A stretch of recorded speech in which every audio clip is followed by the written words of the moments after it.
Welcome to Meldon Law and Friends. I'm Jeffrey Meldon, founder of Meldon Law and partner with my son Kerry today. And very excited to bring you this show. We've got a radio disc jockey with years of experience, and we're going to have a blast talking about what's happened in the world of radio over the last 30 years or so. We have some big events coming up we want to promote. Ocala, Wind FM rocks the Riley with Fleetwood Mac. The definitive Fleetwood Mac tribute band will be at the Riley Arts Center in Ocala, July 8th at 7:30 p.m. For those of you that are Fleetwood Mac fans, it'll be great to go see a really good tribute band playing some of the classics like Rihanna, Go Your Own Way, Stevie Nicks classics like Stop Dragging My Heart Around. That was a song she did with Tom Petty. Actually, there's a good story about Stevie Nicks. Well, she wanted to join Tom Petty and the Heartbreakers. She was best friends with Tom Petty. She wanted him to write songs for her and all that. And she went to Tom one day and asked if she could join the Heartbreakers permanently. And as the story goes, Tom looked at her and said, "There's no girls in the Heartbreakers." So that's how Stevie Nicks stayed with Fleetwood Mac. Another big event coming on, the Alzheimer's Association, October 21st.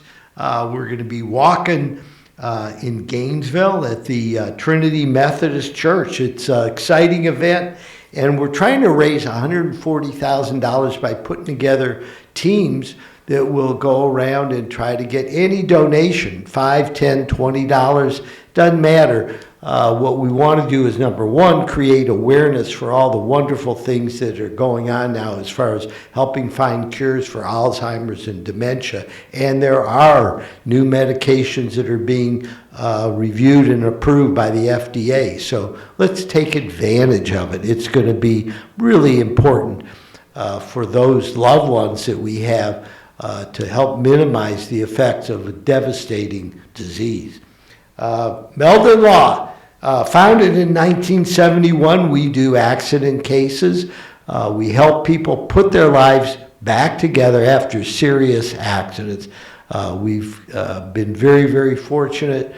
We have a great team, and the client experience is our number one mantra at Meldon Law. We are not a big box store. We try to give personalized individual attention. We call it the Ritz-Carlton experience. Any place that you go where the experience and the treatment you get is extraordinary is the standard we at Meldon Law try to impart in every case that we handle. Big or small, we want to make sure that we create raving fans. So give us a call if you are ever in need. We're glad to help. There's no fee unless there's a recovery made. But more importantly than that, whenever you're seriously injured, you want a law firm that you can communicate with. You can meet with the partners, either my son Kerry or myself. You can meet with the lawyers. We encourage you to be involved in developing the best treatment and success for your case. So give us a shot. We'd love to have you. And a lot of other things are going on. Gator football, great recruiting month in June. So everybody's excited about that. And it looks like the Gator program is on an upswing. It's a little early to talk about football, but for those of you that do follow Gator football, you know it's really exciting. We are here at Spurrier's Gridiron Grill. Behind me you can see the head ball coach, all his helmets that he's either played with or been head coach on the team. And it's quite an experience coming out here. For those of you that have not been out here, do it. Come out, have a good time. You'll really enjoy yourself. It's the hottest place in town. It's air conditioned inside. However, when I say the hottest place, everybody wants to come to Spurrier's, and Coach Spurrier's here frequently. Come out, chances are he'll be out there and meet and greet you and say hello. It's really exciting. And Gator football, recruiting, basketball, everybody loves coming out here. So let's support a great restaurant that's been a terrific addition to the Gainesville and North Florida scene. People coming from all over. This is not just Gainesville folks.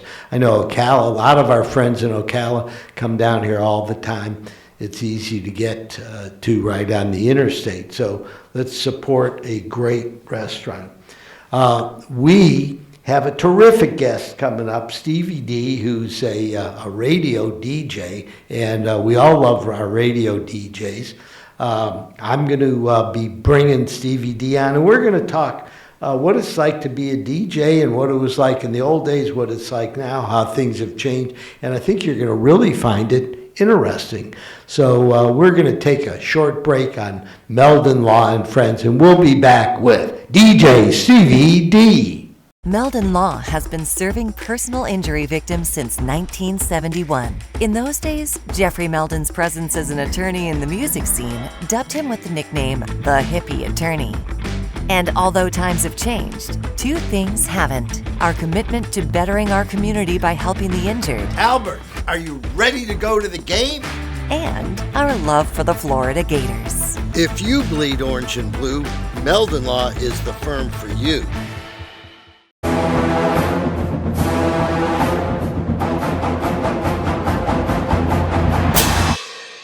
Jeffrey, what are you doing? Well, I'm joining the band, of course. Since Meldon Law is the official law firm partner of the Florida Gators, I want to help. Dad, we're litigators. Let's stick to helping people in the courtroom. Well, can we still hang out and jam a little bit? At Meldon Law, we won't back down. I was going down a one-way street and a girl that was driving her car T-boned me on my scooter. I ended up going for an MRI and discovering that I had 2 herniated discs. Coming to Cary allowed me to not have to worry about what doctor I was going to see or what physical therapist I had to go to. They say, these are the people we trust. You're going to have a great experience there, and I honestly did each time. Call Meldon Law. Your consultation is absolutely free. I was driving behind a lady, and very suddenly she moved out of the way. There was a log laying in the road, and when I hit my brakes, I went on top of the log. I had 2 herniated discs. I just haven't been the same since. Jeffrey Meldon fought for me all the way. Him and his team really went there for me. Throughout the whole lawsuit, he made sure that my bills was paid. It was never no whenever I called him and asked him for something. Call Meldon Law right now. And I was in an accident. Someone ran a red light and hit me, and I was hurt. You don't know where to turn. Luckily, I called Jeffrey. These big insurance companies, they don't want you to win. They truly don't. But Jeffrey and his firm and the people that work here, they just really fight for you. You call the law offices of Jeffrey Meldon, because you're gonna need help, and they will help you. Call Meldon Law right now. Hey, Sammy, look who's there. Say hi. Hey!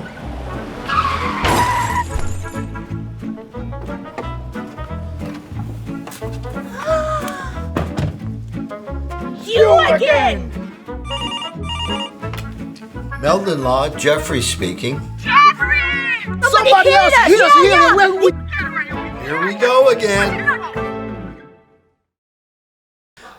Welcome back to Meldon Law and Friends. I'm Jeffrey Meldon, founder and attorney at Meldon Law, and we are very pleased to have our special guest, Stevie D from Lake City, here with us. Welcome, Stevie. How you doing? Jeff, doing great. Thank you for the opportunity to be on Meldon Law and Friends. Very excited. Well, Very excited. A bucket list experience for sure. I know you well, but those folks that are listening or watching, you can tell Stevie D has a great radio voice. Oh, you're very kind. Thank you. So tell us how you wound up getting in the radio business. I know you were born back in Tampa around 1960. And That's correct. Just started. Tell us how the radio career evolved. Well, I moved up into the Live Oak area, Swanee County, in 1988, and there was a small little radio station, 91.3, which was a gospel station, and there was a gentleman on there one day talking about needing help and so on and so forth, and I thought, well, you know what, I may be able to do this. I know how to work a turntable. What had you been doing? I was working as a printing press operator for Florida real estate directories, printing map assessor books and map books and stuff like that for real estate. And you went down to this place and a little radio station and offered volunteered actually for free, and said I wouldn't mind doing a contemporary Christian music. He was playing the old standards, which is nothing wrong with that, but I wanted something a little more exciting, a little more upbeat, and the likes of the Amy Grants, Michael W. Smiths, Petra, DeGarmo and Key. And so he gave me an opportunity to do a Saturday morning show called Living Waters, and that's how I got into radio, quite by accident. And I say by accident, but I was determined to try and help this guy out. It was a little listener-supported station, and it was two 1950 single wides stuck together to make studios, and had turntables and learned how to backtrack a turntable, a turn and a half to make sure that it didn't. When it started going on music, it wasn't slurring as it was trying to speed up. Oh, see, I never heard about that. So Yeah. what would you'd have the vinyl? You had the vinyl, had two turntables, right? Right. Had a cart machine and so on and so forth. So you'd back it up about half a turn? 1.5 turns. Right. Right, and of course 33 and a third speed Right. turntables. And that way when you had the buttons, when you clicked it on, then by the time you put the pod up to go live, it was up to speed. Oh, okay. Yeah. A lot of you folks may not remember, what 33 and a third records were. I remember 78. Right, Okay? yeah. Now, this is a crazy story. I go into my parents' our home, our family home. We had a basement. We lived in Cleveland, Ohio. Mm-hmm. And down in the basement, my grandfather had some classical records, and they were vinyl, and they had one song on each side. Mm-hmm. I believe they were 78s, rotation per minute. Right. Right? And the reason they called it an album is because if they had 12 songs or 12 pieces from an orchestra, right? They had 12 records they'd have 12 songs with a record on each side of Correct. each big. I don't know if did you ever see that? I didn't play them, but I saw them. So Matter of fact, they're in the attic at the radio station I'm at now. There are those records you're talking about. So when you talk Or albums. when people talk about an album, Mm-hmm. it was packaged like an album, and you opened it up, and sometimes they'd have some pictures and some explanations of who the artist or orchestra was. Right. And a little background info. little background info, and then. So that, I guess, it morphed into the 45 RPM after that. That was the big, you had the big donut hole in it. Right. And you need to have the adapter. Right, yeah, a little red one, absolutely. So the 78s had a small hole, Right. but the 45s, for some reason, they made those with a big hole. Yeah, I don't know the reason why, but I remember using those, my mother and my dad had a big, I want to say it was a RCA turntable, big stereo system in our living room, and she would set her albums on there and play like 4 or 5 albums. Back in the day, it was country, so it was looking at the Eddie Arnold, Jim Reeves, Farron Young, Nancy Sinatra, some of her favorite stuff back then, and Young Love. yeah, right, absolutely. I had a club here in Gainesville called the Great Southern Music Hall from 74 to 78, Really? and Farron Young played at our club. That's how I. Hello Walls. That's right. Yeah, that's right. He was classic. Yeah, he was great. So anyhow, so you saw. So so really the 45s are when rock and roll and the DJ came into prominence, right? Yes, yeah. I mean, they're in the late 50s, going into the 60s, because that's when the artists then would travel around and take records that they made and hand to the DJs, and hopefully and pray that they would play their song, and get get it exposed or what's the other word? They wanted playtime. They wanted playtime, airtime. Yeah, absolutely. Airtime. Anyhow, so discovered from 1950 to 56, my dad had the largest jazz nightclub between New York and Chicago, located in Cleveland. It was called the Loop Lounge. Right on. And so he used to bring home demo records, and they would be stamped, demo record. And it was a jazz nightclub, and the top jazz artists in the world. I mean, everybody from Dizzy Gillespie to Lionel Hampton to Ella Fitzgerald to Dave Brubeck, and Duke Ellington played at the club. I mean, he had these really the names of the era. Yeah, absolutely. So anyhow, he was friends with a famous DJ named Bill Randall. And Bill Randall was a DJ for WERE in Cleveland, and it was a 100,000 watt station, which was, is a big deal, right? And Cleveland was a big music town back then. That's probably why the Rock and Roll Hall of Fame is there. Right. And he advertised with Bill Randall, and he also advertised with on the station another DJ named Alan Freed. So he was friends with Alan Freed, who coined the term rock and roll. Right. Rock and roll was previously used in the black community as a slang term, rock and roll. However, whatever it meant to you, that's what it meant. Exactly. Yeah, you're right. And very good. So anyhow, Colonel Tom Parker comes to Bill Randall and says, "I got this artist who's really hot, and I want you to play it in your rotation." And back then, it was a big deal to get into the rotation on WER because it was a 100,000 watt station. And of course, that artist was Elvis Presley. That's right. So us in Cleveland take some of the credit for breaking him, because Bill Randall was the first DJ that broke Elvis Presley.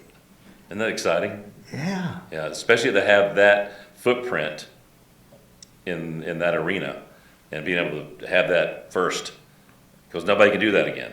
Nobody can have that first. Yeah, people always say, "Well, who was the great?" Yeah, I was at a family wedding a couple weeks ago. So I was up in Cleveland. I went. Of course, I took my wife and my brothers. We all went down to the Rock and Roll Hall of Fame, and they have the early DJ studios and what it was like. I mean, it sounds to me like you were working in fairly primitive. It was, DJ studios. yeah. You even had to have a card. You had to sign on and sign off. Whenever I came on, I had to give my little number and then give the number when I signed off. And so, who did you have to give that to? Well, you had to apply for to be a broadcaster. You had to apply, and you got a little manila card. Yeah. And then whenever you came on the air, hey, it's this is. Then I was Steve Johnson, which is my name. But then later on, my name got coined for Stevie D, and then so that's how. How did that happen? I had a friend after I started doing radio. He said, "You need a radio name," and I was like, "Well, okay." And he said, "How about Stevie D?" And okay, and it stuck.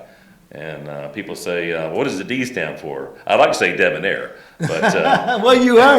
Hey, you're not doing too bad, Stevie. I mean, except you're a radio guy. Yeah, they said I got a face for radio, so okay, that's all right. But the D actually stands for Dale. My middle name is Dale, so that's how Stevie D came about. Okay, I like that. So yeah, so different genres I've been in. From that, I went to adult contemporary, and then I was there. So what were some of the adult contemporary stars? Let's see, what was that, 97? That was 97. So, in 97, gosh, it was There was a lot. There was a lot going on. I know Kenny Chesney started being hot. Now he's country, but he was he was kind of a crossover. I would imagine adult contemporary. You would have played, songs by Kenny Chesney and stuff, particularly up in Lake City, right? Right, absolutely. Yeah, the adult contemporary part of it was there. I was the midday good guy, Stevie D. I was in the middays, and then artists, gosh, it was so many. My mind's going blank now because you asked me the question, but there was so many artists that we played, because not only was I on air, I was also in sales as well. So being on air helped me in the advertising sales end of things too, to go out and meet the public. So back then, Lake City was fairly small community, and so how did you go about as far as helping the station grow? Well, once I was on the air part of it and being a on-air talent, as they call it, then going out in the community and people meeting who I was, and they got to hear me. So it kind of opened doors to be able to walk in and start talking to folks about advertising and radio advertising and how effective it was, and what radio is intrusive. It's not like print is passive, but radio will go through brick, mortar, metal.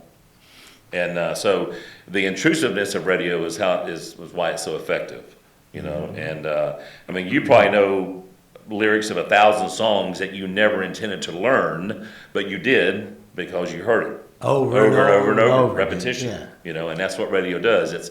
It's what you say times how many times you say it. The term is called TOMA, top of mind awareness. So do you have a playlist that you use now where you do a rotation? Well, now I'm in the country segment of on 98.1, and so the rotation that we have, it's already kind of built into the computer. I don't actually have to pull records anymore, so it's already on there. But I have a vast library that if somebody calls in and let's say they want to hear Tim McGraw, something like that, and I can just plug and play, so to speak. And so, but our library is huge. I mean, we have from the old country, to the legends to today's current country. So plus Outlaw now. I do Outlaw show as well. Well, so the Outlaw show. So who are your favorite Outlaw? Well, I season it with Waylon, Willie, Hank, and then and I put new stuff like Blackberry Smoke, Cody Jinks, Tyler Childers, Hank the Third. Of course, Bo Stevens is in there as well. There's so many new artists coming out now with the Outlaw country. It's very good. Well, and it's amazing that, there's Outlaw country, and then if they're really good, then they tend to cross over into the mainstream, right? Right. The original Outlaw, so Willie Nelson, was certainly crossover, Chris Christopherson and Waylon Jennings, right, and Johnny Cash. Johnny Cash. Right. Johnny Cash may have been, Hank Williams and Johnny Cash were probably the most important country singers as far as promoting the crossover back. Well, Hank Williams was in the late 40s, right? Early 50s. And then Johnny Cash picks up in the late 50s and 60s. And they laid the groundwork for, people like Dolly Parton and for Loretta Lynn. And, there were great country singers in the 50s, but those two guys, I think, were the giants of the early days. Absolutely. Also, you got the Hag, Merle Haggard in there. Those guys and Patsy Cline for the ladies side of it, bringing her in and bringing the women into the mix and into the fold as well. Of course, like you said, Loretta Lynn, and then country has such a deep-rooted message in America, especially the songs are so apropos is maybe a good word. They have messages that really. My wife left me. I kicked the dog. The tear of the beer, absolutely right on.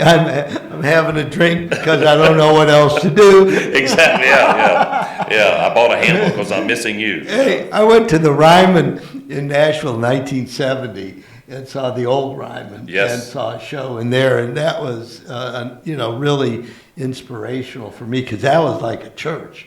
Yeah, well, yeah, it was a church. Yeah, but for me, I got to go in 2015, and I was backstage at the old Ryman Auditorium, and it was a very interesting experience, a very surreal moment, if I use that term, because you're backstage where the greats were, and I got to walk out on stage as well and look out into it was empty seats, but it was still, that's where the original Grand Ole Opry was, and those shows that came on back then, and then the stars that paved the way for the stars today.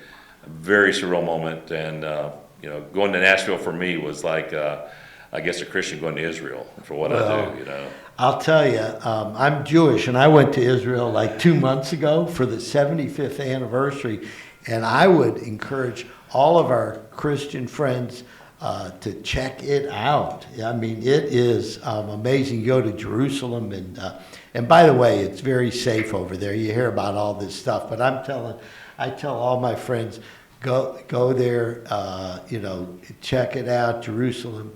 I mean, you're there where Jesus Christ walked, and and you see the stuff that's in the Bible, and it's like, oh, I read about this. Yeah, you see history come to life. Absolutely. Yeah. So I'm going to have to talk to you some more about that, Stevie. Right on. I gotta encourage all my friends to check it out. It's pretty cool.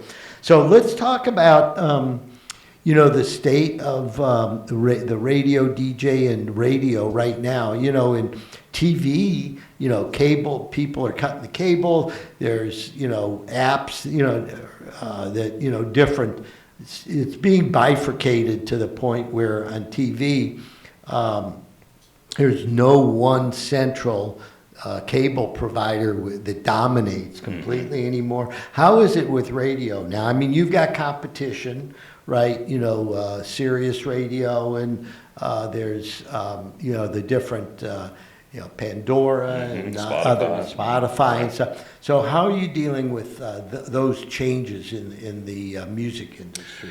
Well, local radio is still very successful. We still have 97% of the market because local radio is going to tell you there's a tornado coming in, or a wreck that's happened, or something that's in the community, or something local that you need to know about. And it doesn't cost you anything. Our advertisers like yourself, who advertise there, make it possible for us to play the music. And it's the music that holds the listener, but it's the local side, because you're there to entertain, inform, our listeners as well. And so the entertainment side of it is the music, but the information side of it is what's also very important. It's hand in glove. If there's a bad wreck or a bad storm coming or something that's happening and you lose power, well, we always stay on power. We have generators that keep us up, and you can always get the radio on in most cases if you have to go out to your car. And so that's where in the old days we had transistor radio. Exactly, yeah. Whatever happened to the transistor radio? I think mine is still at my mom's house where I was raised, but a little tiny one, Yeah, back in the 60s, we'd all go to the beach or whatever, and you take your transistor radio and put it down next to your blanket. That's right. And hang out, and that's where you heard the music of the day. Mm-hmm. And what Stevie's talking about now is basically the same thing. So local radio keeps you in touch with what's going on in the local community, and it provides a friend to keep you company. Absolutely, yeah. I mean, as an on-air personality, on-air talent, for me, what I learned a long time ago when I got into radio was a friend of mine told me to put a pitcher on the board and speak to the pitcher, and it sounds like you're talking to everyone else personally. And that's what you want. I mean, you share your life experiences and things that have happened in your life with folks, and you're relevant because they've gone through things as well, and they can relate to you, And if something is genuinely funny and you're genuinely laughing, they're going to laugh because it's funny. And there's a lot of funny stuff. Yeah, there's a lot of things, yeah. And so how do you prepare? Do you read the newspapers? Do you pick up funny things to mention on the air?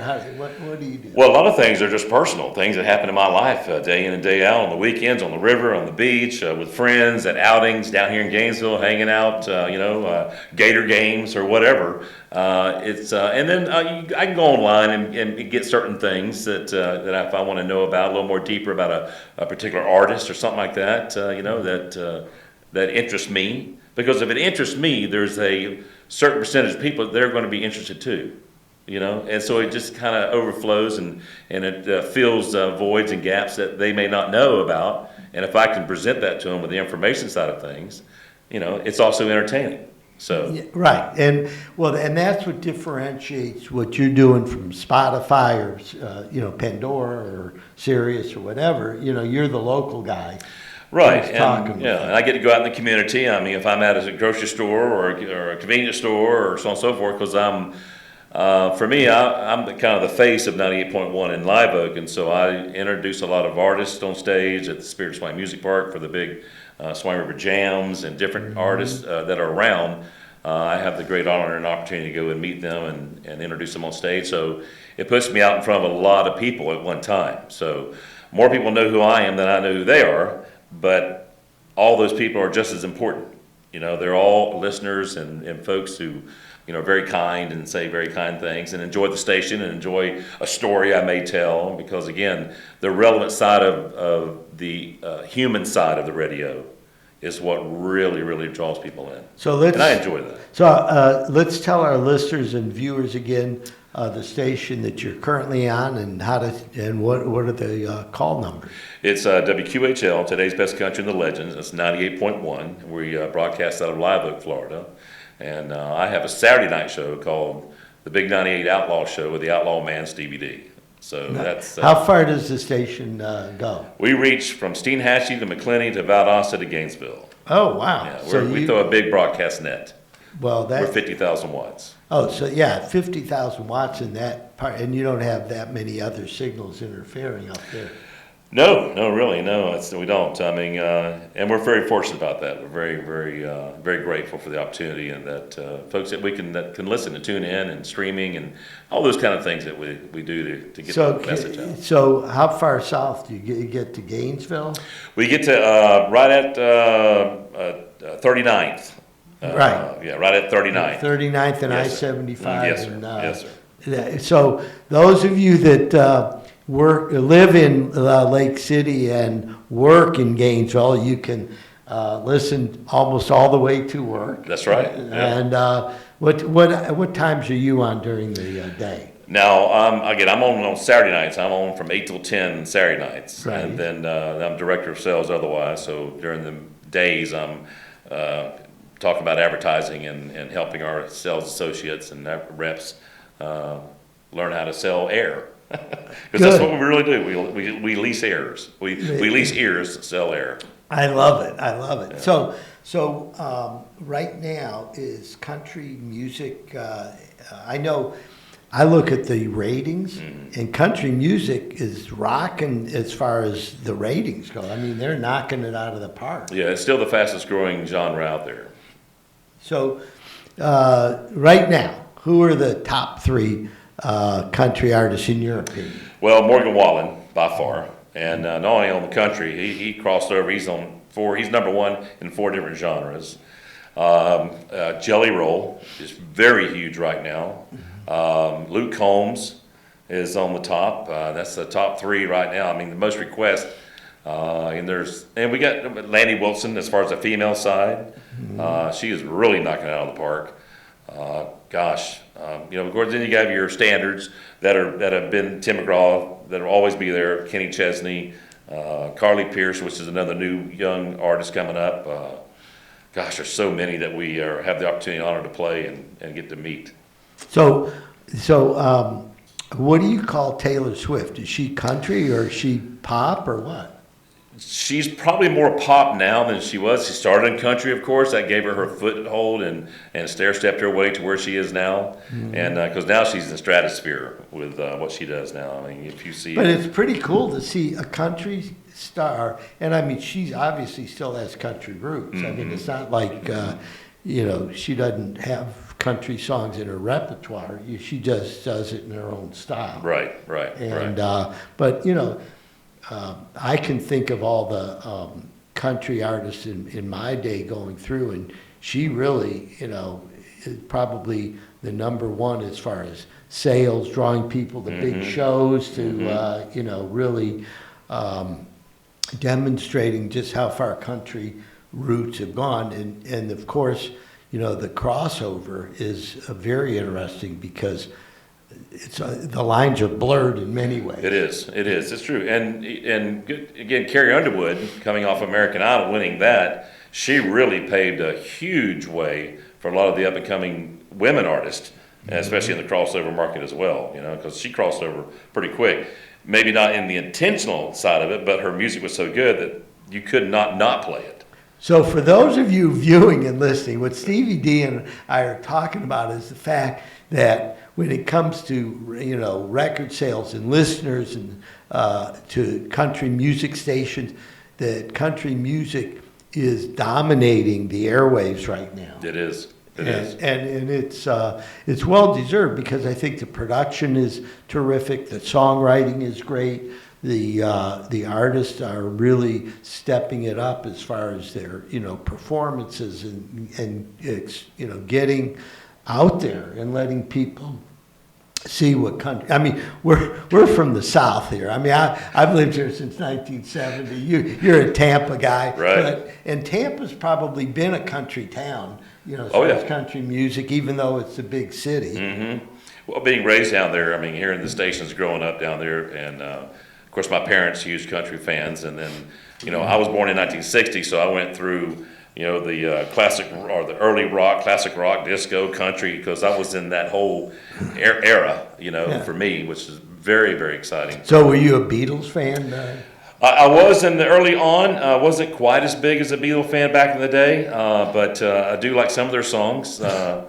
Probably for me, the Lynyrd Skynyrd's of the world, back in the 70s, whenever I was 13 and 73. So my teenage years is whenever 73 for the classic rock, what they call now. Right. It was just an exciting time for me, and an exciting time for music even. I mean, the messages of the 70s, which you well know, are so ingrained that they are, again, it's just roots that really grab you.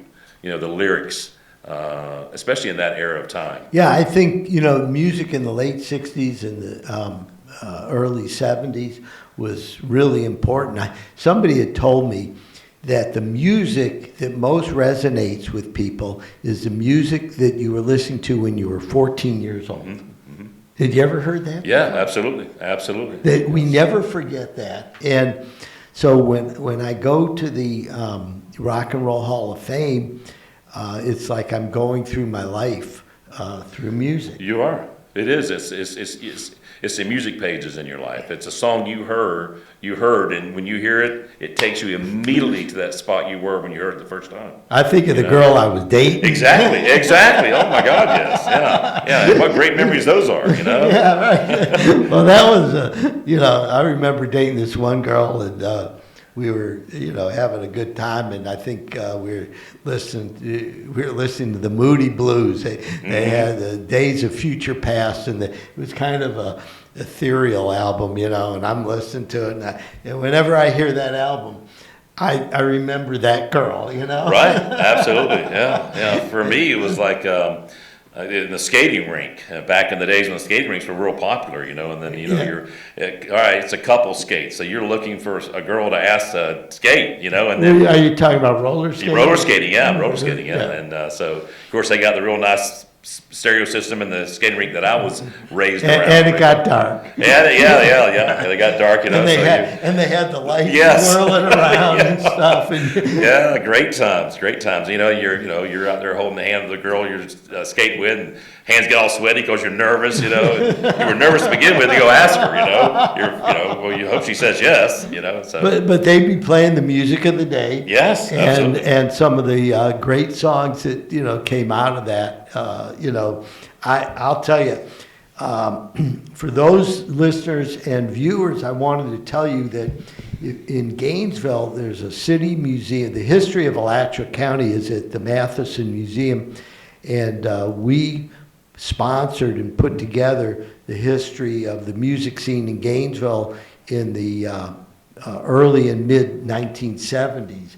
And I'd encourage everybody to go check it out. It's a professionally done presentation, really cool. I counted 10 Rock and Roll Hall of Fame members that played at the Great Southern Music Hall. Wow. Over a 5-year period. And a lot of them I got to meet because we hired them. Right on. Absolutely. And it was great. I had dinner with a bunch of them, and so I really have a deep love for music and all genres.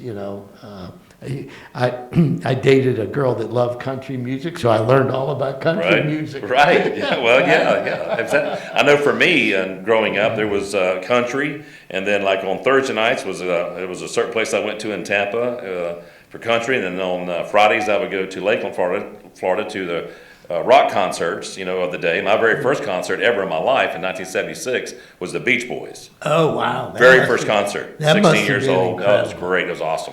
And then, also in the late 70s, it was in mid 70s was the disco era. And I learned real quick there was beautiful women at all genres. So I went to all of them. I dressed in my rock outfit, I dressed in my country outfit, and not that I really got into the disco outfit, but I mean, you had a little John Travolta. I did. I saw the movie like 5 times. I figured I'll learn a Latin hustle. That's what to me it was girls all on the dance floor wanting to dance. They didn't want to be embarrassed. Well, how about Urban Cowboy? Absolutely. Urban Cowboy was one of my favorite movies. Deborah Winger. That's right. Yeah, Deborah Winger and Travolta. Were. Where they are Gillies, right? Yes, absolutely. And I was in Dallas. I went down to Gillies, I don't know. Oh, when the Gators played in the Final Four in 2014, we went down to Gillies and checked it out. And I think it was, for some reason, it was a slow night. Maybe it was a Sunday night or something like that. But anyhow, the movie Urban Cowboy, I must have watched it 25 times. Oh, it's worth watching more than once. It's a great movie. Well, and the soundtrack. Yes, absolutely. Right? The best soundtrack ever, Yeah. So absolutely. Actually Travolta, look at the soundtracks. He had Grease. Yeah. Okay. Yeah. Urban Cowboy, and so Saturday Night Fever. Saturday Night, right. Yeah, the Bee Gees blew it up during Saturday Night Fever, and that album at the time, I think it may have been the largest selling album ever. I mean, no doubt. It was. No doubt. Saturday Night Fever was like, I remember wearing Nick shirts. Right. And all that. Well, listen, Stevie, we're going to have you back on because I love sitting talking about radio. And if any of you really want to get, a good, listen, Saturday night, 8 to 10, Stevie D does the show 98.1, right? That's correct. That's right. Okay. Those are FM up in North and North Central Florida. Give it a listen. It's something terrific when you can connect with your radio DJ and find out what's going on in the community. So this is going to be a wrap for Meldon Law and Friends, and thank you again, my friend Stevie. Thank you. Definitely a bucket list experience. We're going to be up in Lake City soon, and hang out. Right on. Come on up. We'll see you all later.